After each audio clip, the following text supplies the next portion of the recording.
Pagkagising ko na madaling araw, ayan nakita ko ang aking alagang si Tomtom. Naghihilamos at naghihilamos ng ganyan sa aking harapan. Ano kayang ibig sabihin yan? Ang sabi naman ng iba, magkakaroon ka raw ng maraming salapi. At may dadating daw sa iyong biyaya o kaya blessings. O ayan no, ay magkakaroon ka daw ng pera. Ay sana all, magkakaroon nga ng pera. Wow naman kung totoo nga. Ayan, ang tagal din yan maghilamos ng ganyan. Umabot din ng 1 oras at kalahati. Ayan na nga oh, hilamos pa rin siya ng hilamos. Or baka naman naglilinis lang siya ng kanyang paa. Hindi kaya? Ay naku naman, sana magkatotoo nga na magkaroon ako ng maraming salapi.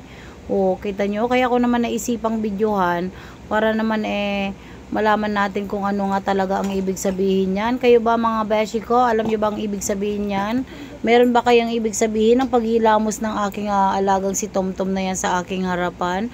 At hindi na tumigil sa paghihilamos. So ibig sabihin maraming biyaya ang dadating sa akin. Ay sana all, totoo nga.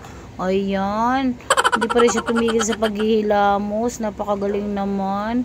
Ayan oh, ang galing naman ng aking si Tomtom. Naghihilamos lang siya ng naghihilamos. Ano kaya ang ibig sabihin yan? Sige nga mga beshi ko, comment nyo nga kung ano ibig sabihin yan.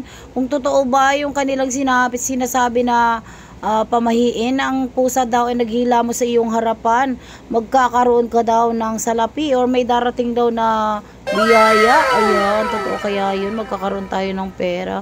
Ay sana totoo nga. Ayan,